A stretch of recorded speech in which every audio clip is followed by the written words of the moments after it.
2025 isn't just another year. It's the year where attention became the real currency. AI isn't just supporting marketing anymore, it's leading it. From changing SEO to introducing a new term like GEO, which is Generative Engine Optimization. The game has completely evolved. In today's world, it's not about the brand being the hero, it's the customer who truly drives the story. And with more people online than ever, platforms like Instagram, YouTube, Google, LinkedIn, and Snapchat have become the core battleground for every brand. Today, it's not just about driving traffic, it's about where your brand is discovered, discussed, and trusted. Everything is marketing now, from the hook in your ad to the subject line of your email to the Instagram reel, even the story hidden in one single click of data. So, are you ready to keep up with this wild, fast changing world of digital marketing? Are you ready to design high ROI campaigns that actually win? This course is built exactly for that. It's your chance to learn the biggest digital marketing trends of 2025 and prepare yourself to crack top marketing roles. With this course, you will master social media marketing, build paid ad campaigns that actually convert, use AI tools to be 5x more productive, decode analytics so well that even algorithm won't surprise you. Learn how to crack social media algorithm and go viral on purpose, not by luck. This isn't just a course, it's a career advantage. It gives you the exact skills that companies are actively looking for. So without any further ado, let's get started. If you want to get into digital marketing, this course is for you. And to show you why, let me start with something you have probably experienced yourself. Think about the last time you bought something. You probably searched for it online, watched a YouTube review, saw a few Instagram ads, or read customer ratings. Whether you realized it or not, you were already part of a digital marketing journey. So what exactly is digital marketing? It is the use of digital platforms like Google, social media, emails, and app to reach people, promote product, and grow businesses. It's how brands build trust, get your attention, and drive action, all without meeting you in person. As of 2025, over 5.5 billion people are online, and 70% of them research before they buy. That is why digital marketing has become a must-have skill, whether you are a student, freelancer, business owner, or a job seeker. And it's not just about running ads. Digital marketing is about understanding how people think, what they search for, and how to turn attention into results. It's blend creativity, psychology, and data to create real impact. In this course, you will learn everything from SEO and social media strategy to paid ads, content marketing, email campaigns, analytics, influencer marketing, and the latest AI tool reshaping the industry. You will even explore new trends like generative engine optimization that help content rank on AI-powered platforms like ChatGPT and Gemini. We will guide you step by step with real-world tools and examples. By the end of this course, you will be ready to apply your knowledge in your own project, business, or career. So if you're curious about how brands grow, how influencers get deals, or how one ad can lead to millions in sales, you are in right place. Digital marketing is one of the most powerful skills today, and your journey starts right here. So without any further ado, let's get started. Social media marketing.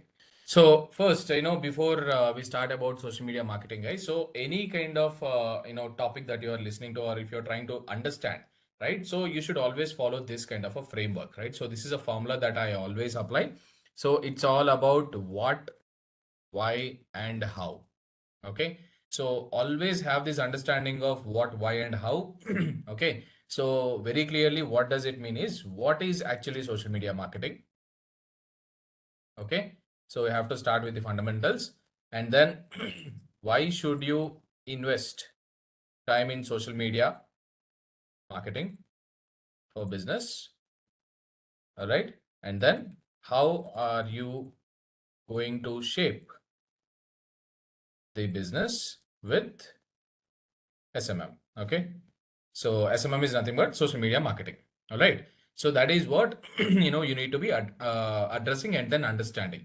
So most of the cases, what happens is basically, so when I say something called as social media marketing, or when you hear about social media marketing, everybody will start talking about Facebook, they start talking about YouTube, they start talking about Instagram, they start talking about Snapchat. So those are channels.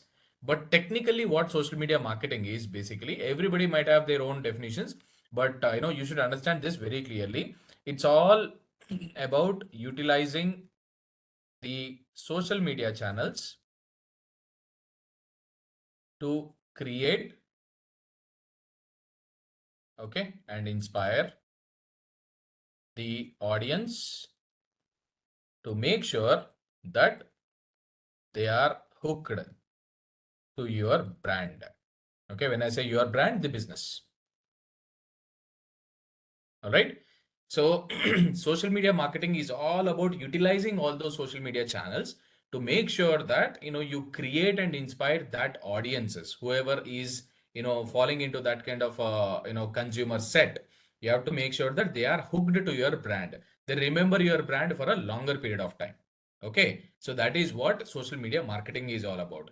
All right. So now to just give you a glimpse of it. So everybody, right now, we are all a part of social media, including myself, right? But the only difference here is now we have to start acting like you are a marketer, not a consumer, right? Till now, everybody have been the consumers. You guys have been actively using social media for your own benefit, right? So the only benefit that you're getting out of it is most of the cases entertainment, right? So it could be YouTube, it could be Meta, it could be Instagram, it could be Snapchat, it could be Pinterest, it could be Quora, it could be something else, right? So once you get to know all of this understanding, then basically this is then basically this is what you have to understand, that okay, till now I have been a consumer, now I have to turn itself, put yourself in the shoes of a marketer, and then understand how this social media platforms can help me take this business to the next level. So how do I launch my own product on social media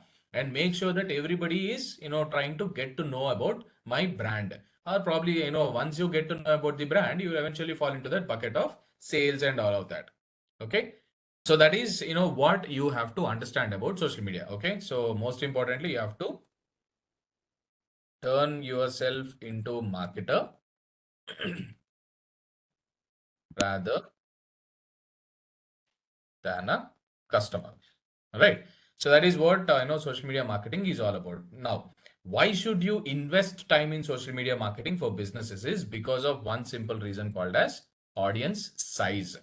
Right. So, audiences are widely available. There are millions of consumers. Okay. Millions of consumers are available, and these consumers are very expressive. Okay. I call it as expressive audiences. So what do you mean by expressive audiences is basically, they have some requirement. They understand, you will be able to know the market needs of it because they actively keep searching for something. Okay. All the consumers, again, you can think of your own self. You're actively going there. You are there on Instagram. You are just scrolling your feed, and suddenly you see something that you like, and then you go follow it, and then keep, trying to, purchase or follow the brand. Correct. So that is, what the market needs is all about. And then very, very, very importantly, social media is a huge network. Okay, so what is the kind of networks that you see is a huge network of businesses. It's a huge network of advertisers. It's a huge network of business development managers, right? It's a network of marketers. Yeah, it's a network of marketers. It's a network of sales guys. It's a network of consumers. And it's also a network of entrepreneurs. Okay, so when I say social media marketing, I'm saying all the platforms, right? So it could also include LinkedIn, it could also include Facebook, all the platforms that we have discussed, right? So all of these people are there. The business people are there. We have advertisers who are trying to promote their product. There are business development managers who are trying to reach out to this thing, right? And then there are marketers who are actively trying to promote their own brand. There are sales people who are trying to communicate with you, saying that we have the product, sir, why don't you buy it? And then there are consumers who are actually a part of all of these, who are actually the target for all of these people, right? And then there are entrepreneurs who are actively trying to understand how the social media works, and probably see the space where they could launch their own product. Okay, so that is where, that is why it's a very huge network. Just looking at Meta itself, just going to Facebook itself, you will see a lot of audiences available there, right? And the other, reason why you should invest is basically the reach is very easy and faster. Okay, the reach is very, okay. Yeah, sure, Divya. So once I'm done with this, I'll re-explain the expressive audiences. Okay. So reach is very easy and faster, right? So when I say reach is very easy and faster, so if I had to reach out to multiple cities and multiple locations at once, so I can do it faster within, the social media itself.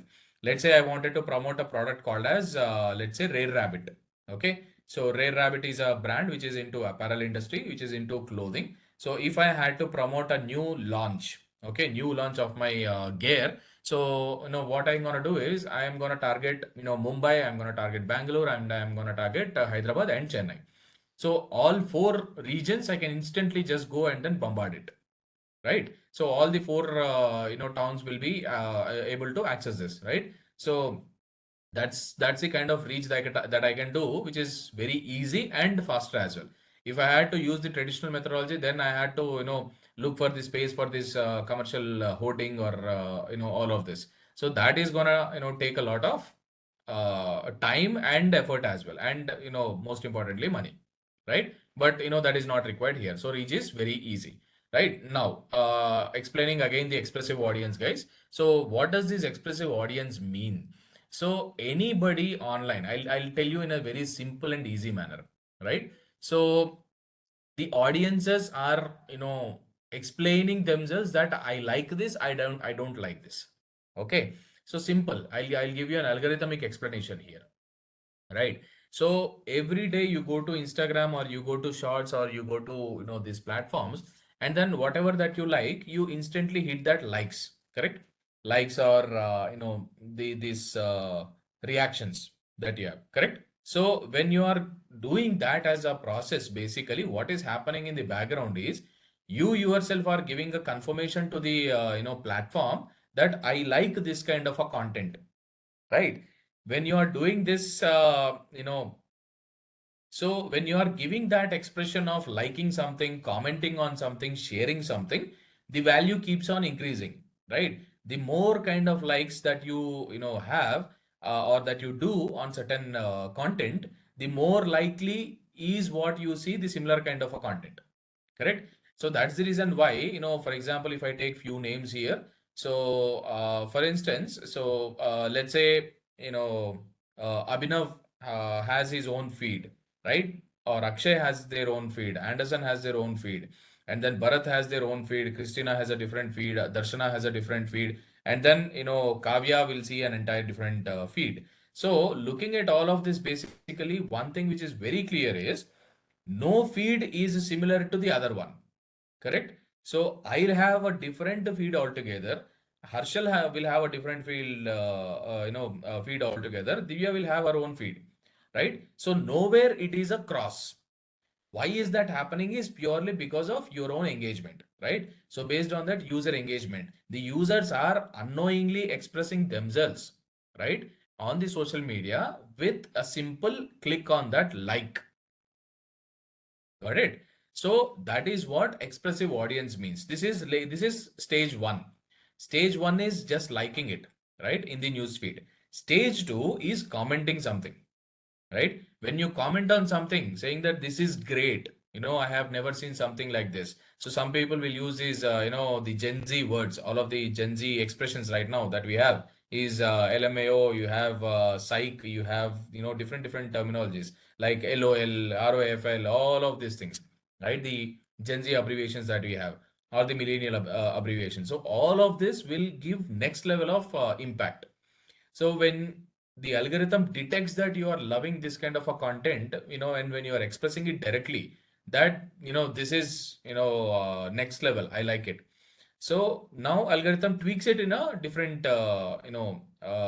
manner, right? So that is something that you should understand. This is stage two, and stage three is basically sharing it, right? So liking is basic, commenting on it is okay to a next level, and then if you are sharing it, that means you want this content to be shared to your own network of people.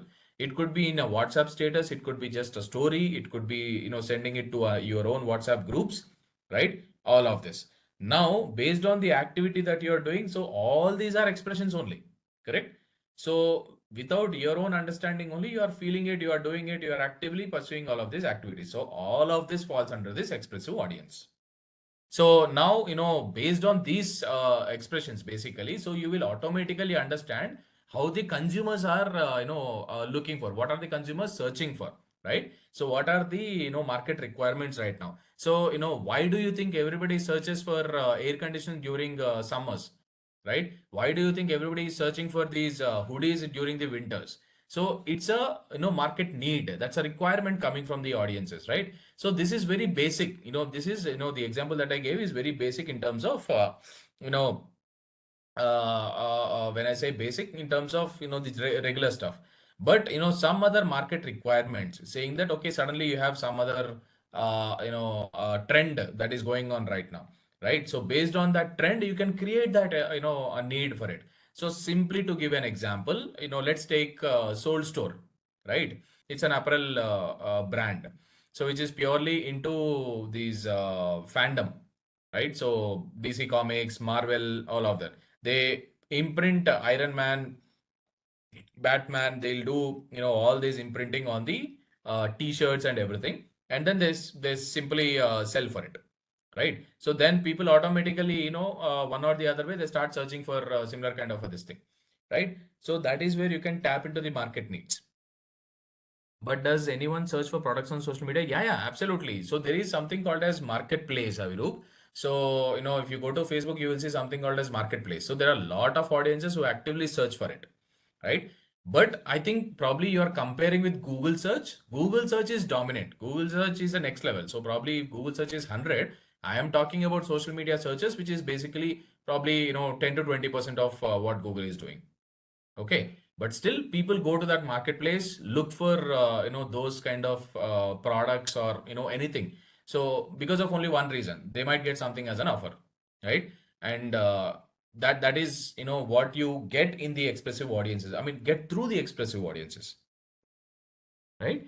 How do we get to know which product that customer is searching on social media? So you will actually have all the insights, Deepti, right? So basically you'll have insights coming from social media. So there are a lot of tools also which we'll be discussing on the go. I'll explain very critically what are those things and what kind of tools we can use.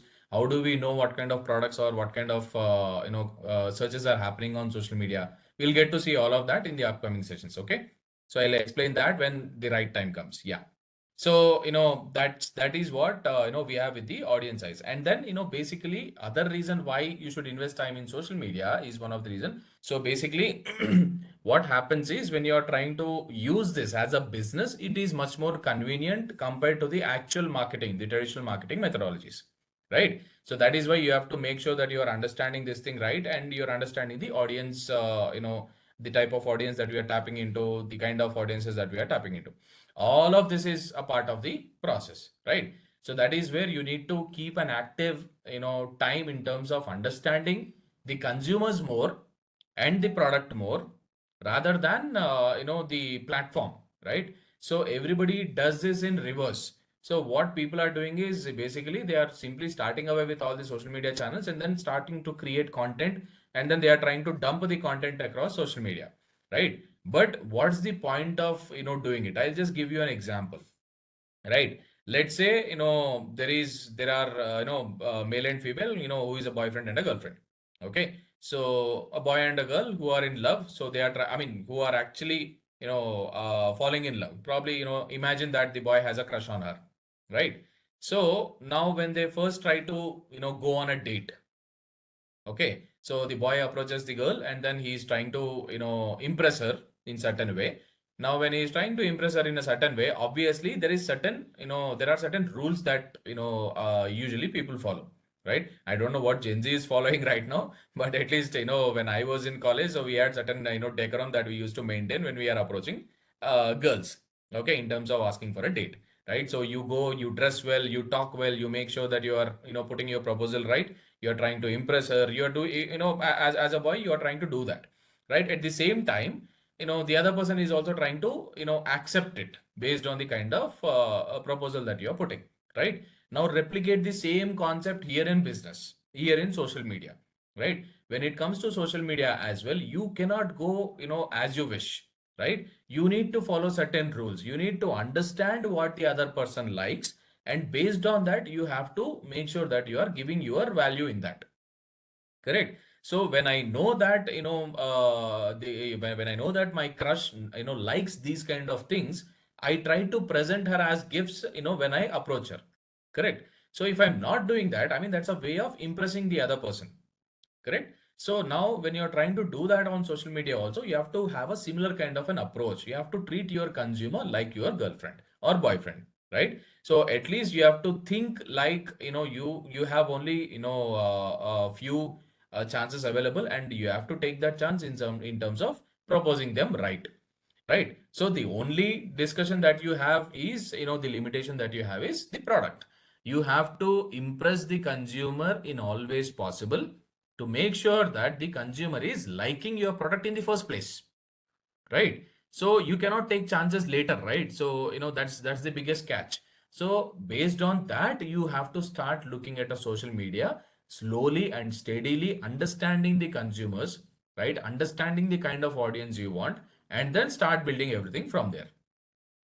You are now actually looking at a different side of social media marketing altogether, which you must have never seen before. So, this is the new way of approaching social media, and this is the only way that you have to start looking at it, right? Unless and until you see this kind of, direction, obviously you will go blind, right? This is just like, trying to win an Olympics with no practice at all, right? So that is why your approach towards social media marketing has to change. All right. So that is the reason why, we are discussing this in detail. And now we'll move on to the next phase, which is the how part, right? So how do we do it? It's all about the strategy. Okay. We have to figure out the strategic ways to ensure the business goals are met. Okay. So just by dumping the content, with all those pointers is not going to help, right? So we need to make sure that we are figuring out all the strategic ways possible to make sure that we are reaching that customer, we are trying to satisfy the customer, right? To a certain extent. Okay. So those goals usually will be, divided monthly. So you will have monthly goals. Some businesses will focus on quarterly goals. Right. Yeah. So monthly, quarterly, and then you will have half yearly goals. Okay. And then annual goals. All of this consistently you will have, together. So, these, particularly basically, absolutely. So, this is something that, we all should invest. We all should understand very clearly. So not just this, guys, not just in terms of social media, always apply this logic of what, why, and how. Okay. So, when it comes to, what, why, and how, so you need to make sure that you are understanding the logic of everything, right? So it could be an interview, right? It could be anything. Okay. Now, how are we gonna, shape? Basically, we will start with the annual goals, right? But at the same time, you also need to understand, there is something called as a marketing funnel. Okay. So you can use it for digital marketing funnel also. So, okay, let me put it in digital marketing funnel. Okay. So what is this funnel basically is, so, for any kind of a business, okay? So first and foremost, what has to happen for any kind of a business or any kind of a product, right? So you always need to have to create awareness about the brand, right? So what do you mean by brand awareness is basically letting the customer know that this is my product. Okay, so these are the benefits of the product. These are the reasons why you should use this product. Okay, and this is also, I mean, you can put all the reasons why you should use this product. That is where you have it. So you have to create that awareness to people, right? So unless and until people get to know what you are, why would they even consider your product? Okay. So that is your next stage. Stage one is to create brand awareness. Stage two is to make sure that people are considering your product to, buy from you, right? So when I say consideration, so that means I am trying to I'm trying to find all those people who are actually interested. Okay, so these are people who are consumers who are interested in the product, guys. So there is a difference. Don't get confused between the interest and the purchase. Purchase is different, interest is different. I like the product, but that doesn't mean that I buy the product. Got it? So the customers are interested in the product, so they want to know more about the product. I'll give you an example, then you will understand it better. So they want to get that detail. They want to know more about the product so that they make decision.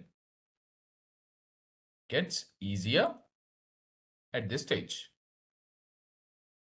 Okay, so that is your consideration. So now once people get to know that, okay, now they are trusting the process, that is where your conversions happen.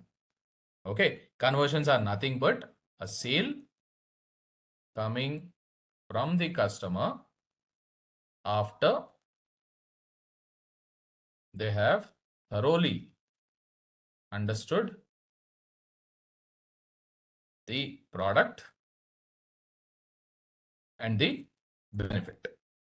benefit they can get, right? So that is what we call it as conversion, right? And after the conversion also there is something called as post sale experience. Okay, post sales experience is basically they trusted you, they bought the product. Now they are going to give you the reviews about your product. Okay, they are going to become your testimonial, they are going to become your referrals, right? So that is your 4 stages. So this is what we call it as a funnel. So why do we call it as a funnel? Basically is, let me show you why that happens. So I'll give you a very simple example. All right. So let's say there is, a product. Okay. Okay. Let me write here itself. Okay. Let's say, so let me give you an example. All right. So first and foremost, let's pick up a product. Let's say, I wanted to buy, so there is this new brand called, maybe, let's say Tata EV, some EV vehicle. Okay. So this is the product. So this is a new product which is in town. So I had to create brand awareness about it, right? So now what I'm going to do with this brand as a Tata, as a company is I'm going to create, social media post, right? So now this social media post is seen by, all the audiences. Let's say this social media post is seen by 10,000 people. Okay. 10,000 have actually seen it, right? Now, out of these 10,000 people, do you think all of those will be trying to consider my product? Absolutely not. Correct. So just by, showing this to 10,000 people, can I expect all the 10,000 people to like my product, to like Tata EV? Absolutely not. Correct. So everybody might not like it. Correct. So out of that, I am assuming that 30% of social media post might be considering, right? So that leaves me, what is 30% of 10,000?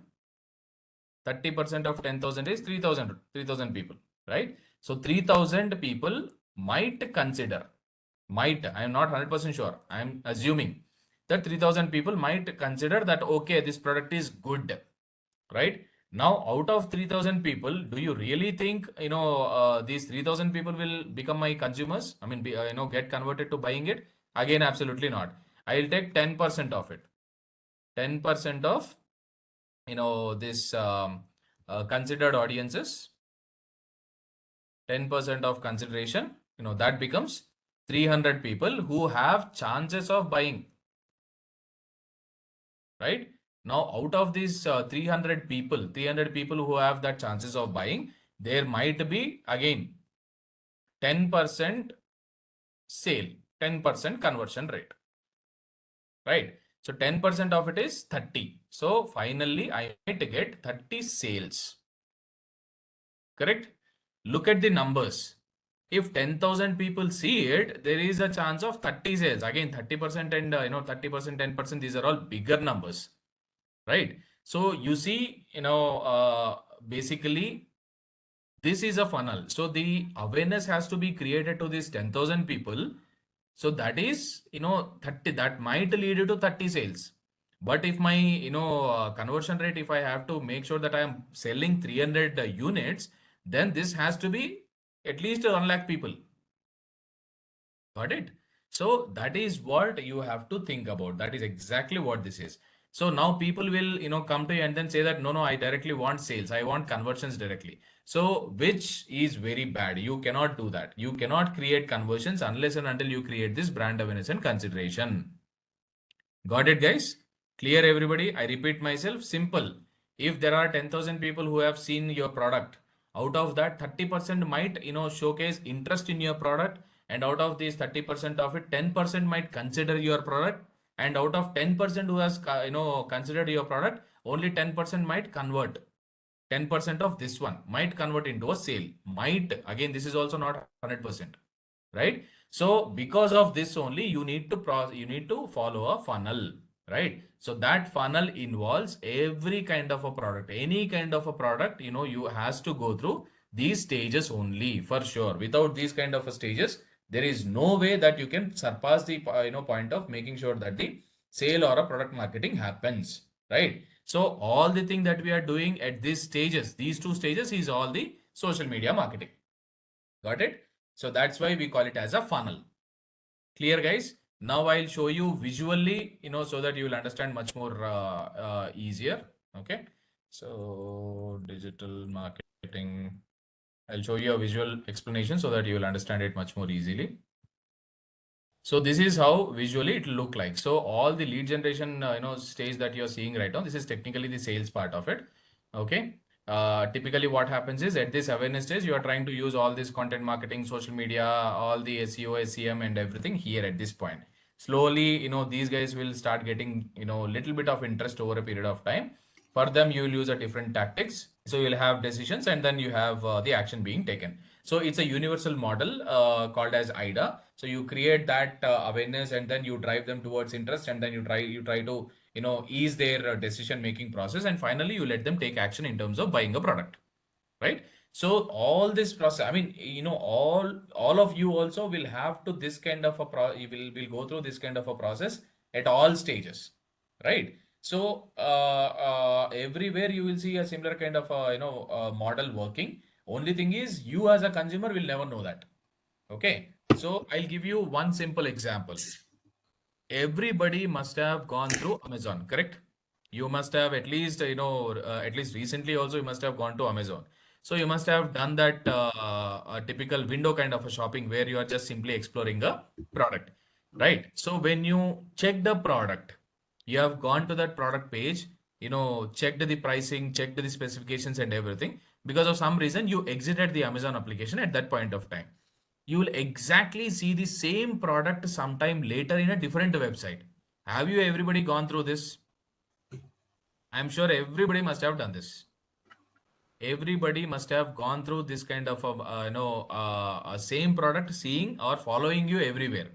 They'll also follow you on YouTube. They'll follow you on websites. They'll follow you on Facebook. You'll get this kind of a following everywhere, right? So this concept of following you everywhere is basically a concept of marketing, remarketing. Okay, we call it as remarketing. Marketing again to the same person, because I am assuming that this guy might like my product, right? So that remarketing happens at the interest stage, right? So this is at the second level, which is trying to create more interest on the users. Coming back to our mind map, and just to give you a little bit of heads up, so you have already learned this much till now. The next stage, the next bit that I'm going to explain is going to be much more interesting rather than this one. So which is understanding the consumer. Okay, so consumer day-to-day life. You yourself will be surprised. What are you doing on a day-to-day basis? Okay, so it's gonna be fun, right? So the one of the interesting aspect, why you should consider social media marketing is basically, let's take a day-to-day activity of a consumer, right? So day-to-day activity of a consumer. Think of your own self. Okay, so think of your own self, what you're doing on a day-to-day basis. Okay, starting with, on an average, I think people wake up at 7 a.m. in the morning. Yeah, so I think approximately 7 to 7:30 a.m. in the morning is what everybody wakes up. The moment you wake up, guys, the moment you wake up, what do? You unlock your phone, correct? That's what you do. You unlock your phone, and then instantly what you do? you check the notifications. Correct? You drag that this thing, right? So instantly check that notifications, and the first notification that you focus on is the WhatsApp. Correct? So WhatsApp is always the first priority. Correct? Yes. And then you go to the WhatsApp, and then you probably check your messages, and whatever that messages basically is, you try to do that, right? If you have nothing, then once you're done with WhatsApp, then you probably move on to Instagram, and slowly you maybe also look at Facebook or Snapchat, right? Or you might go to YouTube as well. Correct? And I mean, you carry your phone everywhere. This is, you are brushing, you are washing your phone, you are going to washroom, you are taking your phones as well. So this is basically what everybody does, right? So I mean, we are not different. We are no different, right? And then along with notifications, there is also other thing that you might also notice, which is missed calls, right? You'll also check, Array, why did this guy call me somewhere in the night when you are asleep, right? So now if you take the overall time that is getting invested here, so the average time, on an average, you will lose 30 to 45 minutes for sure. Yeah, average time spent, if I may call it as 30 to 45 minutes, just like that. It's just flows. It just flows like water, right? So once this is done, probably you try to get to your next level, which is the 9 a.m. zone, right? So usually at 9 a.m. basically you travel, right? So either you travel to your office if you are a working individual, or you are probably getting some course like this, right? If you are going to office, then basically you are looking for Uber or Ola or Rapido, right? You are trying to do that, and in this process also basically you are checking the music apps. Correct? You are either on Spotify, you are either on Ghana. Yes, you are checking that Wink or maybe Geo 7. Yes. So at least if you are young, you will definitely have this, or else you will be on calls. If you are technically above 35 or 36, then yeah, podcast, yes, anything, Spotify, any of it. So you will be on these things, right? So technically, again, here you will have that time zone that is there at 9 a.m., probably 9 or 10. All right. And then 11 a.m. What happens at 11 a.m.? You're trying to have that breakfast. Now we have gone to office. I checked in. Now I am happy. So nobody is gonna question me. So you are having your breakfast or a brunch, right? During this time also, you're not keeping your phone aside. No, you're having that reels or shorts. Correct? You're checking those reels and shorts, right? Or you're actually checking your feed, right? You're going again to Instagram or to Facebook or to X or to LinkedIn. Correct? You are definitely taking all of these things during that breakfast and all of that. Correct? So this technically you will have, yeah, match highlights, everything, all of that is gonna consume that thing. And then after this, probably if you are in office, you are working something, or you are actually trying to be reach your friends or whatever acquaintances, right? And then if you take the next thing, which is 2 p.m., right? So 2 p.m. is basically the lunchtime, right? Even during your lunch times also, what typically people do is they are checking the WhatsApp status, right? Or they are doing a chat, or they are doing that shopping thing, right? So they go to Myntra, right? They go to Amazon, they go to Flipkart, right? I mean, we all do this, no, on a regular basis. If there are any working professionals who are actually in the session right now, you will definitely relate to this. And you'll also try to attend some calls. You are checking your emails, and then if there is nothing left, then you are going to simply browse the internet. Okay, you are going to be basically you are just be trying to go to that internet zone. And there, now I'll tell you what people do, what people browse on internet. Okay, I'll just take an example of food. Okay, so since Indians are bookers basically, so we try to browse the internet. So I'll tell you what people browse also. How to reduce weight. Yeah. So how to, you know, become like Hrithik Roshan. Yeah. So there'll be people who are searching for how to eat more and look thin. Yeah, trust me, even my friends also do this. And there'll be people who are searching for makeup videos.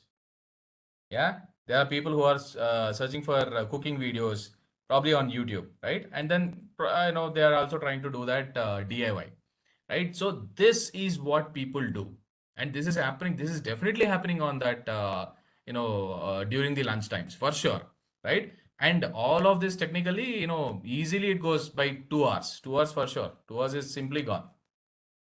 All right. And then, you go to that 5 p.m. Section. So, I mean, after all of this done, you are basically tired, no? So you need a break, right? So everybody is now expecting this kind of a break. So you have that tea time. Now you are in a tea time mode. Yeah.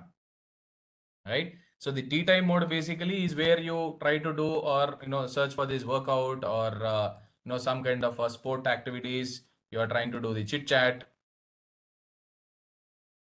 right? So technically in the chit chat also you're trying to gossip something, right? Somebody or whatever is happening. You're trying to explore, travel or food order or sleep naps, right? So some people, who have, they also do the power naps, right? So they get little drowsy during those times, somewhere around 5 p.m. That's the reason why people go to that tea, right? They like to have a little walk, right? And then, obviously Googling if there is nothing left. Right. So this, if you see, all the activities that is happening on a day-to-day basis in any single individual life, right?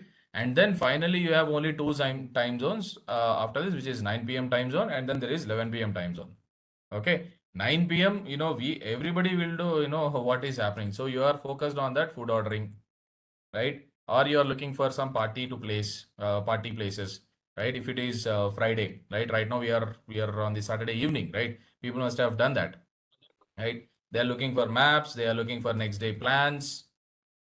Okay, what to do next day? So I think Pushpa 2 is released. So everybody is on that havoc of, watching that Pushpa at least. So, everybody have their own plans. And then there'll be few couple of guys, guys and girls who are actually, trying to party it. They are also searching for wine shops near me. They are in this category also, right? So all of this is happening in a day-to-day life, guys, right? So, and finally they'll end up at 11 p.m. Now they are trying to do the binge watching, right? Netflix or Prime or probably Z. Now, if you take a look at it, the reason why I had to put down all of this in front of you is look at the time that user is investing in all the media. You get it? Now, this is the serious part. All this is fun part, but look at the serious part. Everybody is investing close to 8 to 9 hours in their day-to-day life on digital media. And that luckily involves a lot of the, social media. A lot of social media is involved very clearly. All right. So yeah, the reason why I am writing it down. So, look at it. So basically we are all a part of it, not just, this thing, but everybody is a part of this process, right? So every day we are actually investing close to 8 to 9 hours on social media, right? So now, basically you have to also, again, now this is a lesson for you guys. Now I'm not asking you guys to, shut all of these things down. That is anyway not going to happen. So only thing that you have to do is now you know that everybody is investing so much time into social media and all of this. How can you maximize that efforts, right? How can you convert those audiences into something of value for your own business? That's it, right? That is where I am headed. That is where you have to understand what a consumer is doing. This is an easy way, easy gateway for you to understand, right? So let's see, pick up a simple idea. Every day at 9 a.m. in the morning, Zomato will, send you a notification saying that, Bhaiya, I know that you are hungry. So there is a, hot idli waiting for you. Why don't you simply order? Correct? It comes at 11, it comes at 8 a.m. in the morning, 8 to 9 a.m. in the morning. It comes at 11 to 12 p.m. in the afternoon. And then 3 to 4 p.m. it will also wake you up regarding the snacks. And at 7 p.m. again, it will, remind you with regards to dinner. Everybody is seeing this. Yeah. Swiggy and Zomato are always on your back, making you remember what to eat. Correct? And just looking at that notification only, you are not hungry technically, but you will feel hunger at that point of time. Yes? Do you agree with this, guys? Zomato and Swiggy does that, right? And the moment you open YouTube during those times also, you will see that instant 5-second ad, hungry, order now on Zomato. You will see that hot smoky air coming in that video, correct? So you will have that craving for that McD, you will have craving for that biryani, you will have craving for that ice cream, you will have craving for that chai in the evening. All of this is that only, right? Okay, how do they decide which food to promote? It's simple. I mean, when you are in the mornings, you will see the breakfast mode. If you are in the afternoon, you will see the lunch mode. I mean, it's a basic sense, right, Deepti? So based on that only, they'll try to simply do it. And the kind of notification that you get, it is all personalized, right? When I say personalized, they know what you have ordered recently, right? So, if Zomato can understand what, Hemant is ordering usually for breakfast, and the most ordered on breakfast is Hemant's favorite, no? Correct? You guys get it, guys? Whatever I order, multiple times, that indicates to Zomato, it's a simple data analysis. So that indicates to Zomato that Hemant like this. And so they'll keep constantly sending me those kind of notifications only, right? Hot sambar idli is waiting for you. Being in South India, you'll get to this. Masala dosa is waiting for you. Ghee karam masala dosa will come, that as a notification, right? And when it is lunch, basically, since I am in Hyderabad right now, it will always prompt me to check for biryani over there, right? So now, based on this, you need to understand the importance of what we can do with the social media very clearly, and then make sure that everybody is catered to that business. All right. So yeah, so moving on to the next aspect of it. So knowing that, we now clearly know that there are a lot of audiences on the platforms. So we are now trying to understand the network. Okay. So what are the options available for us, right? So we call it as channels. So what are the channels that are available for us, right? One of the first and foremost important aspect of it is Facebook, like we already know, right? So few of you might be thinking that, sir, we no more use Facebook at all, right? But you have to look at Facebook as a very dynamic platform, because this is giving us very critically two major aspects of it, right? So though we might not actively use Facebook, there is a lot of potential still even today on Facebook as well. Okay, so Facebook is offering that personal profile first. Okay, and then it is also offering for us to have our own dedicated business page.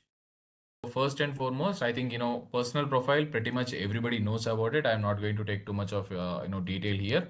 So where if, every profile has a dedicated profile picture attached to it, you can add your bio to it.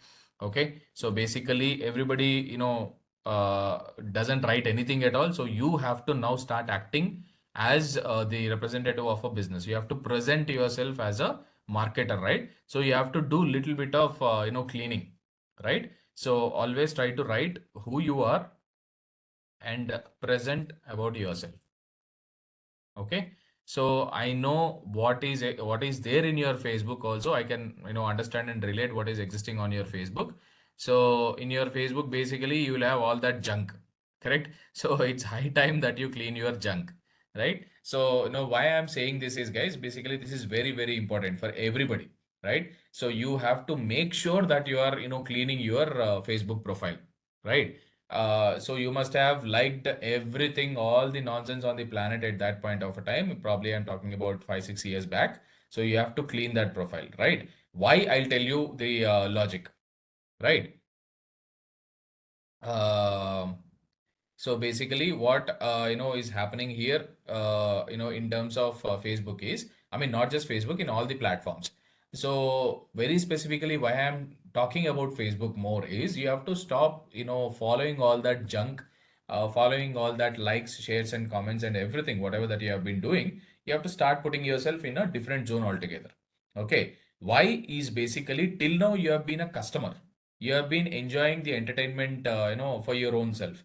But going forward, you will be under a scrutiny when you are representing a company. So technically, when you're digital marketing for some product or a business, so basically what's going to happen is they are going to come after you.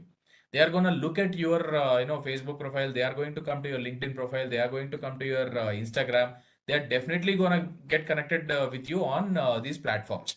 Correct? When they are trying to get connected with you on these platforms, and if they come to your profile and then they see that you have shared some love failure YouTube song on your Facebook, so imagine how awkward it looks like. Correct? So that is something that you should be very careful about, right? So never make yourself put in that zone of vulnerability, right? So people are gonna instantly judge. This person is not even looking like genuine. This person is not even being professional. So he says all the professional things over the other channel, but when I look at their Facebook profile, it's very dumb, right? So you should not look like that, basically. So you have to make sure that you are cleaning all of that junk from your social media, right? Even if it is hard, you have to do that. So there are two options, basically. Either you clean that junk, or you can simply shut it down and then start creating a new one altogether, right? So that's really, really important, guys. You have to make sure that you're doing it. Okay. Sir, for SMM, an old account will give a good lead generation, or we can create a new account for SMM.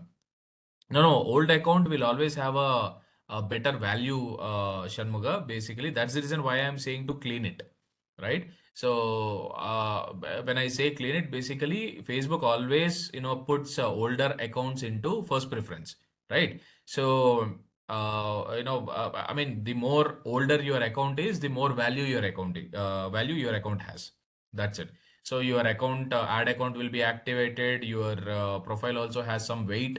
I mean, when I say profile has weight, your constant engagement has to be there. Just being on Facebook is not going to create any value. Okay, so you have to mind that, right? Yeah. Now I'm coming to that point only, Deepthi. So now all the things that I'm writing right now, that is where you start cleaning your junk, right? So you start with your bio, right? And then after the bio, the details, right? So what kind of details you should be focused on. Okay, so try to put your study details, your academics, if it is comfortable with you. Okay, and then make sure that your relationship status is straight. Okay, so don't put into that in a depression mode. Okay, don't try to upload all of that content there, right? And then along with that, make sure that your photos, whatever that they are available, they are very decent enough. Okay, try to create a folder and then to save all of that. And then whatever that you have liked or followed, you must have liked or followed some meme content or any of it back then, so that is still existing, right? Make sure that you are you know uh, only keeping those things which you prefer to have in your feed, right? And then start focusing more on business, celebrities, influencers. So try to like or follow. So basically you are just making sure that everything is right? So similarly in the profile, this is what you should be doing. Similarly for business also, you will have something called as logo or page created. So for this you will have a logo, you will have a cover picture. All right, and then you should have a company bio where you mention what is the company all about, and then contact details. You have to mention the website, okay, and the email address. So these are mandatory things, guys. So if you already have run Facebook pages, then you must have known this by chance. But these are mandatory things: website, email, and mobile number. Website also you can still do it later, but mobile number and email is very mandatory, because now Facebook is also, if Facebook gets any doubt, right? So Facebook will ask for authentication, whether you are the person or not. So it might also ask Aadhaar card or any of the identity proof if needed. Okay, so make sure that you're not goofing up. All right. And then content sharing is a must. Basically, usually, the content that goes. So when I say content, people always think it is just the text part. No. Content ka matlab, it is text, it is image, it is infographics, okay? It is videos, it is articles, it is blogs, everything, right? All of that. Even the podcast also, we can call it as content only. Okay, it can be an audio podcast or it can be a video podcast. Both of them are, the podcasts only. Got it, guys? So don't assume that content is only text. All right. So all of this, even videos and articles, blogs, everything is what we call it as a content only. Okay. So for every business page, you are also getting. So this is what everybody knows that, okay, this is what we are getting in the Facebook, right? One thing that people doesn't know is Facebook is also giving that professional dashboard. Okay. So in this professional dashboard, basically you will be able to, oh, sorry. So you'll be able to get the insights. Okay. When I say insights, basically, you will get to know very clearly the demographics part of it, where what age group is coming to your page, from which location you are coming to your page. You can also track the likes, comments, and shares for individual pages. All right. And what kind of interest the audience is having, all of that. Yes, yes, obviously. The community, you can also get the gender, right? Along with these things, you will have metrics, guys. Metrics is something, okay, what are metrics is, things which are measurable, right? So we call it as measurable data, right? So what is this measurable data is basically how many people this post has reached to, right? So how many people have clicked on it? So how many people have messaged me? How many people have gone to WhatsApp from Facebook? How many people, I mean, I can literally measure from reach to clicks, or from clicks to conversions. I can literally track all of this here. Okay, simple to make sure that you understand it very easily. So let me give you an example here. Okay, measurable data.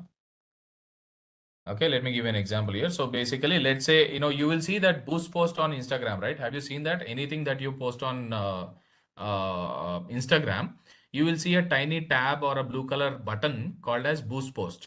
Yeah, right.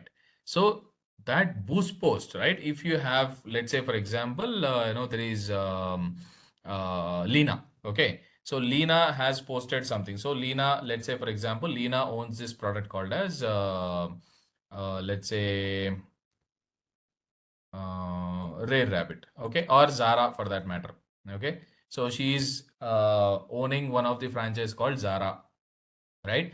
So for Zara, there is one kind of this thing, she's trying to promote one new Christmas apparel, okay, one thing related to Christmas, right? So she is investing 100 rupees per day, okay, on that post, and then she is getting that 10,000 reach. I'm just taking a random number just for understanding, right? So basically she's now technically what happens is, I mean, everybody thinks this boost post is really working very well, right? But technically, looking at this 100 rupees, so Lena will become very happy that, all right, 10,000 people have seen my ad, right? So basically what Instagram is doing is, it is simply trapping you, right? It is just giving you an emotional satisfaction that I have reached your post to these many audiences, right? But technically, business wise, it's nothing. It's not going to give you any value unless and until you are like emotionally satisfied, right? I have seen many clients who have come to me after they have failed at this terribly. They have invested lakhs of rupees into just boost posting, and then later they realized that this is of no use, and then they started cribbing and then coming to me saying that, sir, can you help me out, right? So I have seen many startups, and particularly women, who have invested and then seen no result at all, right? I have seen women who have worked on boutique industry. I have seen people who are fashion designers, people who are into healthcare, dentists, people who are dentists, people who are general physicians. So all of those guys, they have fallen into this trap, right? So ideally, what will happen with this is, instead of simply doing this boost post, if you probably use the same 100 rupees. Okay, where is this gone? Yeah. So if you use the same 100 rupees per day, so instead of reach, right, instead of just focusing on that 10,000 reach, so now I'm trying to drive them towards an application, right? So if I get 10% of this, which is 1,000 clicks, right? So which is taking me for an application. Okay, application which has that dress. Okay, so where out of these 1,000 clicks, again the same funnel process, out of these 1,000 clicks, I'm assuming at least 100 people will add the product to the cart, add to carts, right? So out of these 100, I'm assuming that 50 might buy the product. Okay, 50 buys, or at least out of that, even if there is one dress sold also. Okay, so there is a chance that I'm having at least some X amount of money as a profit, right? Simple understanding. This is what happens. This is what everybody does online. So instead of all those people who doesn't understand social media marketing, they simply do this investment and then basically get business done. But technically, that's not the way. So this is something where you have to do that, and this is possible all the way through Facebook Ad Manager technically, right? So you can use Facebook Ad Manager, and then you can get this done. So I'll anyway explain these. There is advertising also in place, so I have to explain advertising anyway in the process. So I'll do that, not to worry. All right. Yeah, boost campaign can be done to increase followers as well. Yes. So, there is no direct relation to followers increasing, but, there is something called as profile visits, Deepthi. So there is something called as profile visits where you can drive all the users to, get to that profile, right? So once you get to that profile, basically, I mean, people obviously, try to follow you. Yeah. The engagement tactic. Yes, Avirup. Correct. So that is what you have. And, apart from these metrics, the next thing that you have, along with the professional dashboard, in the professional dashboard only, you will have that settings and privacy options. Okay. And then you have security options where you can, you'll have that email verification, two-step verification, two-step authentication. Okay.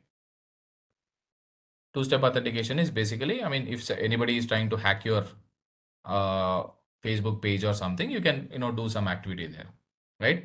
And then apart from this, you have, something called as Ads Manager, which I was just saying. So where this Ads Manager will let you create those ad campaigns. Okay. So these ad campaigns will enable you to create certain ads specific to this thing, just like your boost post only, but which are very specific, to all the meta platforms, specific across meta platforms. When I say meta platforms, it could be, all these Instagram, Facebook, to a certain extent, WhatsApp, and there is something called as audience network. All right. So apart from these things, there is also Messenger. All right.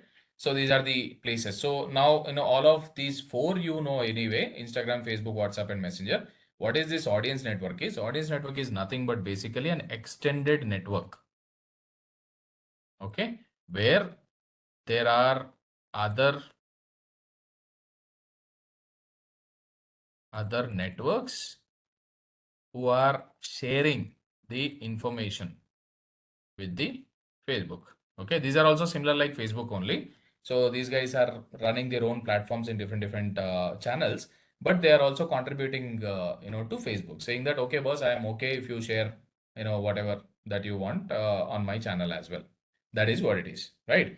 So this is what you have, and okay, can we boost those posts which we did not intend to have or increase sale, but just wanted more likes and comments on posts? And then after this, we have something called as community groups. Okay. So community groups, we call it as Facebook groups technically. Okay, so Facebook groups are very effective, highly effective, I would say. Why? Because this is where you can bring along common perspectives, people who have those common perspectives under one roof. Yes. So, you can get all of these people under one roof, and trust me, this is highly effective. All right. So very, very, very effective. So we'll get to see all of these things and on the go when we are actually doing it live. So not to worry about it, right? And then there is also something where you can create Facebook events, okay, through Facebook Event Manager. Okay, so there is something where you can actually create if there is let's say you wanted to host some Christmas Eve, right? So you can use that as a Facebook events manager, and then you can absolutely invite everybody, whoever wants to join that party, they will be absolutely joining you, no worries at all. Okay, yeah. So that is what we have on Facebook, guys. Similarly, we'll have like Facebook, we have something on Instagram, and then we have LinkedIn, the channels I'm talking about. Okay, so we have LinkedIn, and previously we call it as Twitter, right? You all know what this has been called as. So you have X, and then you have Pinterest, right? And then you have Snapchat. These are all available. Along with that, we have Quora, right? So these are pretty much there. So Reddit, you cannot call it as a social media platform. So why? Because Reddit is more or less like a media, right? So people are active there, but that doesn't mean basically you have something which technically is there. And YouTube, yeah, YouTube also is not a social media channel. People assume that it's a social media channel, but it's not, right? YouTube marketing is entirely a different platform altogether.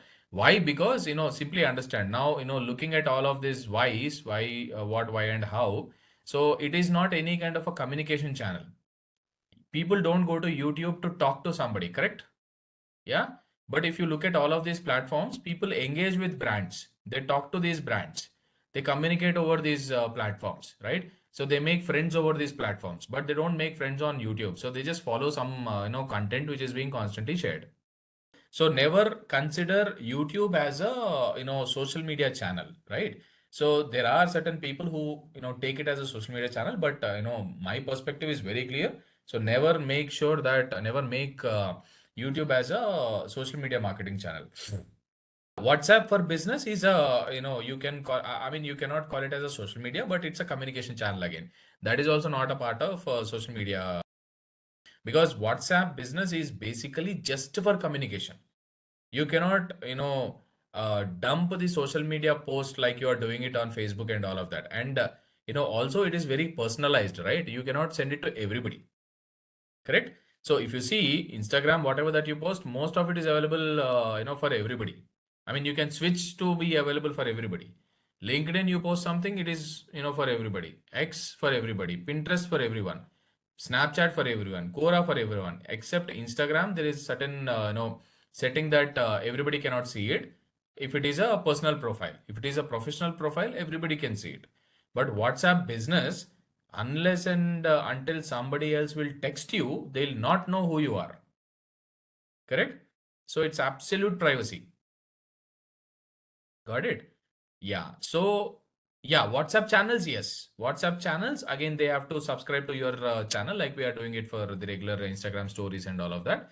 So yes, to a certain extent, WhatsApp channels can be, you can call them as social media channels only. But again, most of these channels are not communicative, right? I mean, people don't, they cannot respond to you. They cannot post something. I think they can mostly hit those likes, etc. Correct? If I'm not wrong. I think mostly they can like your content, but basically they'll not be able to communicate saying that, yeah, this is great or something like that. So Telegram is that kind of a channel where you communicate, and then, people also respond to you then and there, right? So, but I didn't mention Telegram here basically because it's a junkyard. So, too much of privacy concerns, too much of security issues. So that's why we are not using that as a promotional channel. But there are a lot of, scamming things happening on Telegram only, right? All this scam is happening there. There are a lot of cryptocurrencies being exchanged. There are a lot of bots being created then and there. A lot of code is being exchanged there. So there are a lot of channels there. So this is what we have with regards to the network of channels, guys. And very important importantly, what you should also go through with all of these things. I mean, we'll be walking you through. I'll be walking you through all of these channels right now. So today, just being an introduction, I just gave you the theoretical explanation. But starting tomorrow, we'll have everything live, everything practice. Okay, so everything practical. So you will not have all of this theoretical gyan. Okay, coming from it. All right. So, technically, again, make sure that you are understanding the social media as a platform right. Okay. If you don't understand the social media as a platform right, then possibly the chances are, basically, you will do everything, but it will not give you result. Okay. So one direction that you should clearly understanding is, if you don't understand the subject very clearly, you, no matter whatever strategy that you put in, you will end up being having the same question. Boss, you are saying that you did all the social media marketing, but where is the result? I am not seeing any sale, I am not seeing any engagement. Why is this not happening? Then you will realize, and then you come back to the same question. Okay, so to avoid that only, I'm giving you all these processes very clearly where you start, right? This is where you should remember for everything, not just one, two, three, every part, not just social media. For any kind of a question, go through the similar kind of a process. Okay, yeah. So coming to the next part of it, guys, which is the resources, right? First and foremost is search engine land or search engine journal. Okay.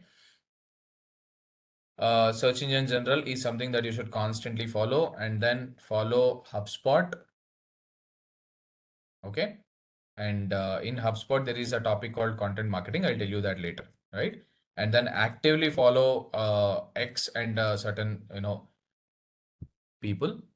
And then there is, other than that, there are few certifications from Harvard Business Review. Okay. So yeah, Sprout Social. Sprout Social. This is one thing. This is something which needs to be very active, guys. So Sprout Social is very, very much there. And then there is also something called as Buffer. So Digital Marketing Institute. Right. I think to start with, these are good, guys. Just a quick info, guys. Intellipaat offers digital marketing course in collaboration with iHUB IIT Roorkee. Through this course, you will learn complete digital marketing from search engine optimization, search engine marketing to PPC, analytics, and social media marketing, and much more from the IIT faculty and industry experts. With this course, we have already helped thousands of professionals in successful career transition. You can check out their testimonials on our Achievers channel, whose link is given in the description below. Without a doubt, this course can set your career to new heights. So visit the course page link given below in the description and take the first step towards career growth in the field of digital marketing. Now, before we talk about what is SEO, first we need to understand what is search engine, right? So what is a search engine? Search engine is Google is a search engine. Google literally has monopoly on search engines, right? Literally that's basically what it is.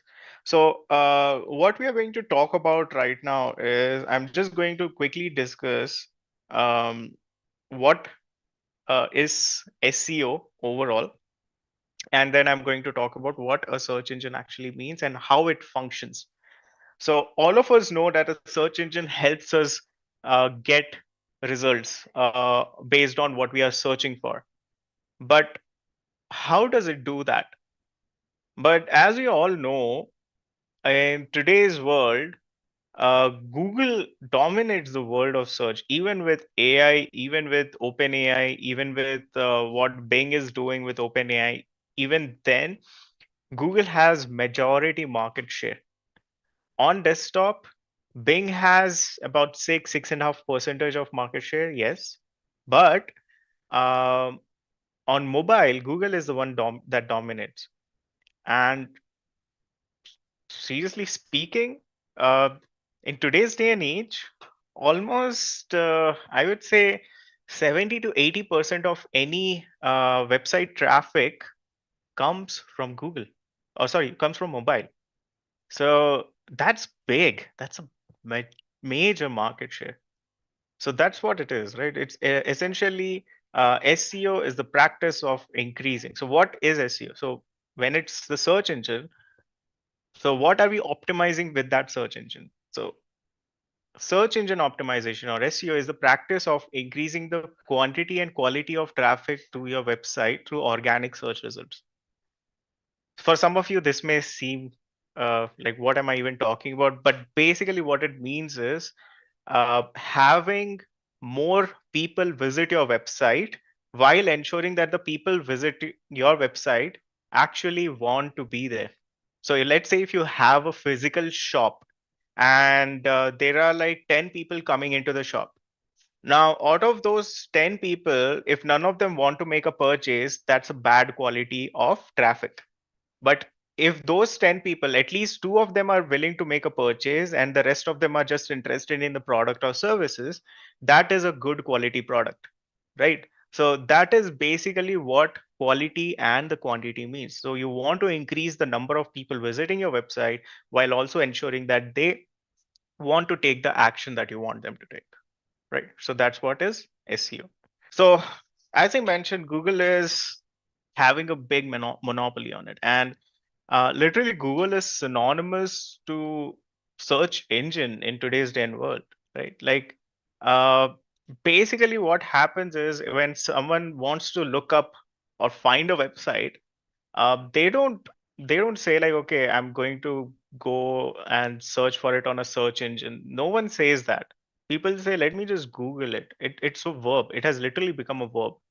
And the reason for that is because of how it functions and how it works. So now uh, I'm going to talk a little bit more about how Google is actually like one of the biggest monopoly in search engine and how it got there. But before that, let's try and understand how search engine in general works. So what is a search engine exactly? And this is true with every other search engines out there. So there's Google, there's Bing, there's Yandex, there's like all of these other search engines like DuckDuckGo, and yeah, like I think like there's a bunch of them, but a lot of them are actually using the same algorithm of Google and Bing. Like DuckDuckGo actually uses Bing and all. Anyways, regardless of talking about that, the first thing that we should understand is how does a search engine works exactly like Ninad asked. So let's get into that. So search engine essentially has a process around it. And there are three different stages. So the first stage is that there's a crawler. Second is that there is an index. And third is there's an algorithm. Now, what does this mean? And Google is also one of the websites. So how does it know that Ninad's website exists, my website exists, Intellipaat's websites exist, or any different website in the world exists? The answer is there is something called as a crawler, right? So what is a crawler? A crawler is a bot. Like it is also referred to like a robot. It is also referred to a spider or a bot. But basically, that's what a crawler is. And what this crawler basically does is it follows links on the web and tries to find different websites and the different pages that exist on the website. And it does this around the clock. It doesn't stop. Every single second, it goes to millions of different pages and like basically visits it and saves a HTML version of it. So what is that HTML version? Think of it like a screenshot of the website. So it basically saves what it sees and creates a record of it. And once it creates a record, it calls it like that's like a database, and that is called as the index. So imagine this, right? Like imagine you are a photographer. Everyone, like most of us have a smartphone. We are taking like clicking so many pictures and all. Now what happens is as we are taking all of these images, etc., like it becomes very tough for us to make sure that, or at least go through them after, let's say, a month or a year or so forth. So what do? We create albums, and in each of those albums we create like, okay, this is what this means, this is what this is for. Maybe there's a separate album or a folder for screenshots, something for maybe a trip that you have, maybe multiple different trips into multiple different albums, right? Maybe there was an event, a wedding, an anniversary, birthdays. For each of those, we have different folders. And all of those folders would have the screenshots of or the images that we want, and that's basically what is indexed. So crawler does that. It goes to different websites, it snaps the HTML versions of it, and it creates like a huge database which is called as an index. Now this index is updated every time the crawler comes to your website. And every time it finds like, okay, there's a new revised version of it. So depending on how important Google considers your site and the amount of changes that you make, the crawler will come around more and more often. Now, there is obviously other factors as well, like how important your website is based on, let's say, authority, how many people are linking and all. But let's not get into that right now. At a basic level, it's the job of a crawler to create an index of everything that it captures, right? So that's what the crawler and an index is. So one small thing that I want to say is like every search engine has their own crawler and their own bot. Bing has a different crawler, Google has a different crawler. For anyone who has heard about ChatGPT, there's a separate crawler of ChatGPT that they themselves have created as well. So every big company who wants to collect data or wants to identify if you have a website or not will have their own crawler. And their job is the same, going to a website, taking a snap, and then creating an index out of it. Now, so that's where the data comes in. That's where Google knows like, okay, this website exists. And this website is one that could probably have the content that the users require. But how does it know, based on what a user is searching for, which link or which pages to actually show? The answer for that is the algorithm, right? Now, this is like a simple illustration before I get into algorithm, which shows like how a search engine spiders crawls to different websites, captures all of its pages. It takes notes of your title, keywords, description, navigate everything, learn about your website, consolidates into different folders, and then feeds that data back to the search engine, right? So this is how it works. And this is something that I've just explained right now, right? So the search engine sends the spider or the crawler, captures the data, collects it in an index, and then goes back to the search engine and like make sure it has the data. But when it comes to that index website, what it does is that now that it is ready to show it, it will use its algorithm to decide which pages it would like to show. Now, and that's not it. Like it also decides not just about the pages, but it also decides which links or the which websites it should show first, second, third, and so on and so forth. And the best part, it does it in real time almost, right? Like whenever I don't know how many of you noticed it, but whenever we do a Google search, it will clearly say how long it took for them to get those results. It's basically in 0 point certain number of seconds. And the worst part is the way that algorithm works is a secret. So nobody actually knows how the algorithm determines which link should come first, which link should come second, which link should come third. No one knows that except for Google. So in that case, what are we even doing? What is even the work of an SEO?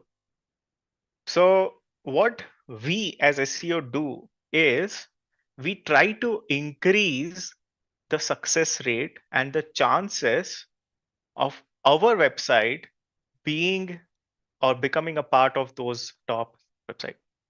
Basically, what happens is what the algorithm essentially does is it shows which links to show based on the keywords. Let me give you an example. So let me just open an incognito window, shoes online. So I am a user, I'm just searching for shoes online. So Google has already indexed like millions, billions of pages, right? So once I've made this search for shoes online, what does it do? It shows me websites where I can get shoes online. Now, how does it do this? It does this by using its algorithm. So it already has a database of all of these websites stored with it.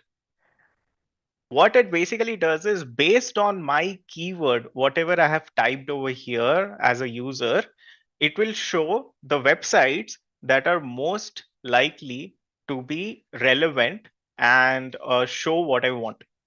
Now, how does it decide which website to show first, which to second, which one for third, fourth, fifth, and all is something that its algorithm decides. And the worst part is that no one knows how that algorithm actually works. So, but yeah, it works because of the algorithm. Now, what it basically does is what I've mentioned. Then how do we optimize for this? And that is what SEO is all about. Now, has Google laid out some best practices towards it? Yes, it has. But at the same time, the way that you succeed in SEO is going to be very different based on how you work towards it. Now, think of it this way. It's very similar to think of it like maybe some of those advertisements, etc.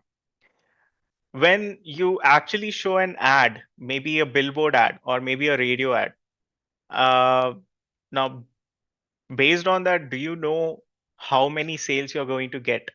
Not really. But what you will still do is based on the information that is available to you, you would try to identify what is giving you the highest percentage of success. And that is what you will try to implement.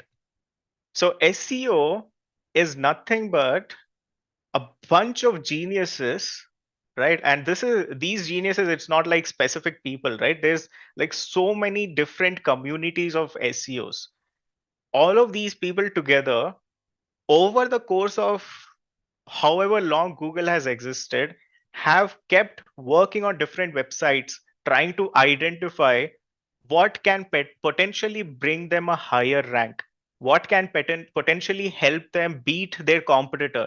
So let's say if I'm working for Myntra, I would be like, okay, how do I make sure that I maintain this so that Liberty Shoes does not overtake me? If I work for Liberty Shoes, I would be working on identifying ways to beat Myntra and get that first spot. And how will I do that? I will do that based on a bunch of different tests and experiments that are likely to help me get there.